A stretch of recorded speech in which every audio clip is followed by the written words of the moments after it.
Welcome all, and welcome February. It's at the beginning of this month that we mark another specific shift in our journey through the year. Yes, it's still winter, precisely halfway, in fact, with the cross-quarter day between the winter solstice and the spring equinox happening this week. The Celtic Festival of Imbolc, beginning on February 1st, celebrates the beginning of this transition to spring. It's the start of lambing season.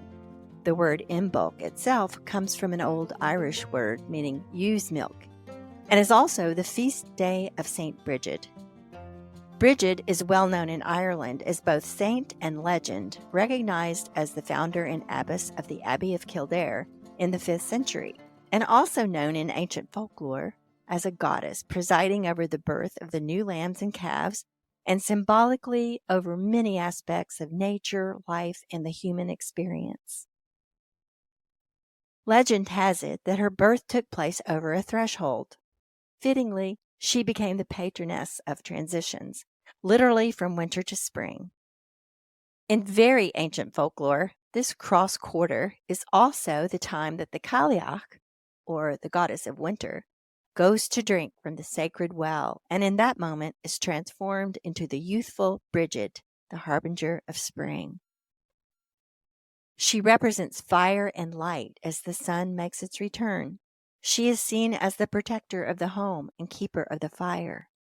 She presides over the hearth in preparing food and preserving the eternal flame. She is skilled in the art of healing, cooking, the arts, particularly poetry and weaving, animal husbandry, midwifery, and even beer making. As lady farmers, we want to pay homage to our predecessors, the women figures from history, myth, and legend, who embodied a powerful connection to the earth. As archetypes, these personifications of the feminine are capable and independent, deeply nurturing, infinitely creative, and fierce champions of nature and her cycles.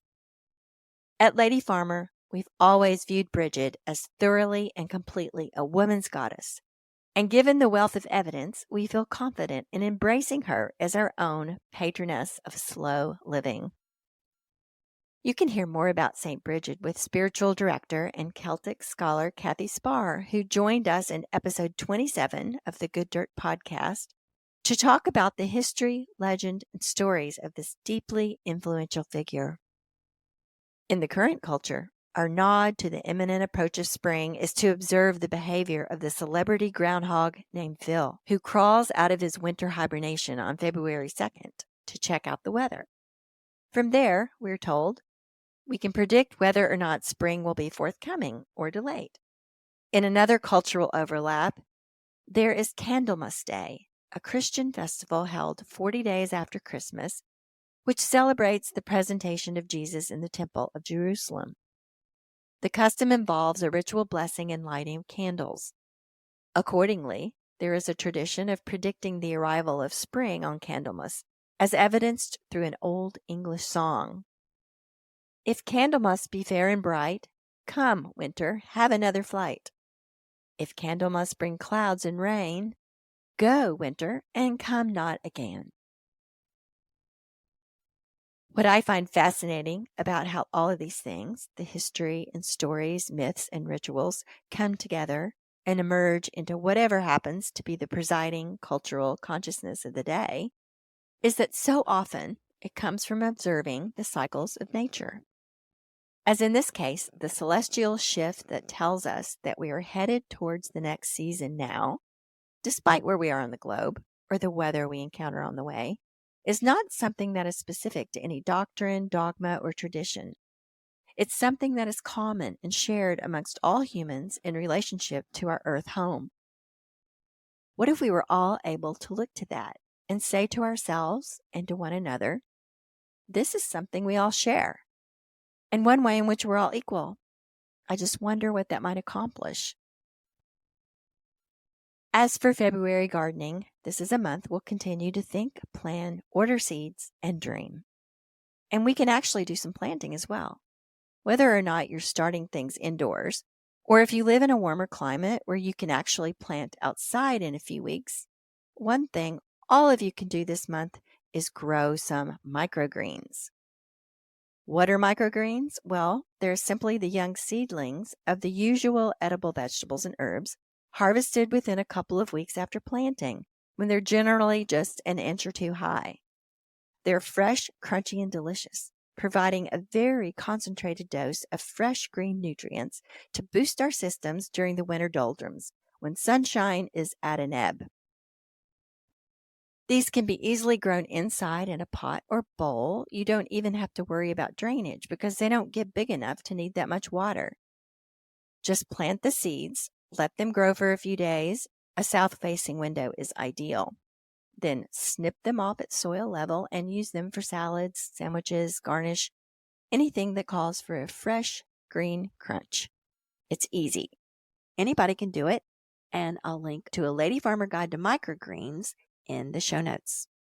As far as planting by the signs in February, I think it's fair to say plant the microgreens in any fertile sign, whether it's the light or dark phase of the moon.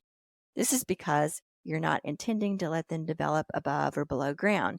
You're just going for the young greens that emerge in the first couple of weeks.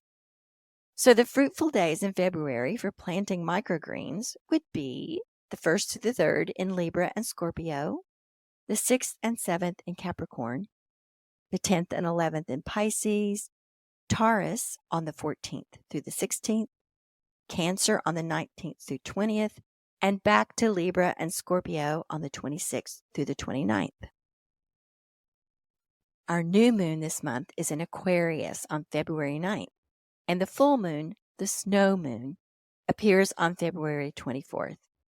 If you've ever wondered where these poetic moon names originate, they're traditional names from the Native Americans or early settlers that brought the names with them from their own native lands. Wherever they come from, they're a lovely glimpse into what it was like to be living seasonally and close to the land. In the Cherokee tradition, the full February moon is also known as the bony or hungry moon, which gives us an indication of the challenges they faced in finding enough food during this time. Okay, so I can't leave you in February without touching on Valentine's Day. The origins have something to do with a Roman martyr, the Roman fertility festival of Lupercalia, and the medieval notion that linked romance to the beginning of bird mating season. In terms of what I want to say about it here, however, I'm much less interested in talking about its origins than I am about its impact. First of all, there's so much about it that I love. It's a fun and colorful distraction in the middle of winter. I really do love and appreciate the splash of color that it adds to the monochromatic palette of the season, which of course has its own beauty. But I think by this time our senses are beginning to wake up and are enlivened by the shades of red, especially, that we can see around us in the winter berries and the birds.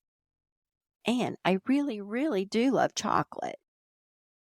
But we have to recognize that if it's a day to celebrate love, then we have to take a step back from the mass consumerism of this day and love the earth a little bit. We need to adjust to a less wasteful acknowledgement of this tradition. Fortunately, there are quite a few easy and painless ways to make a stab at this. For instance, buy your flowers locally from local growers if you can. Choose one of the many varieties of fair trade chocolate.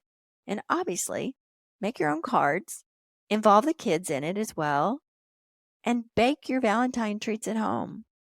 Which brings us right into the seasonal kitchen, where I'm sharing a very special chocolate ganache brownie cake in the show notes as the recipe for the month. It's gluten-free, and between the cake itself and the frosting, it's chock full of superfoods such as fresh farm eggs, grass-fed butter, organic cocoa powder, coconut oil, maple syrup. Yum! I can't wait to make it again for myself. So, I'll close by circling back to Brigid, whose presence I feel in so many ways here on our small patch of earth.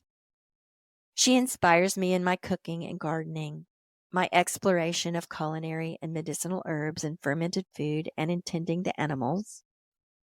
She informs me as a weaver of ideas and words in my writing, and as a weaver of all the bits and pieces of information and knowledge to help myself and others embrace a more sustainable and earth-friendly way of being on the planet.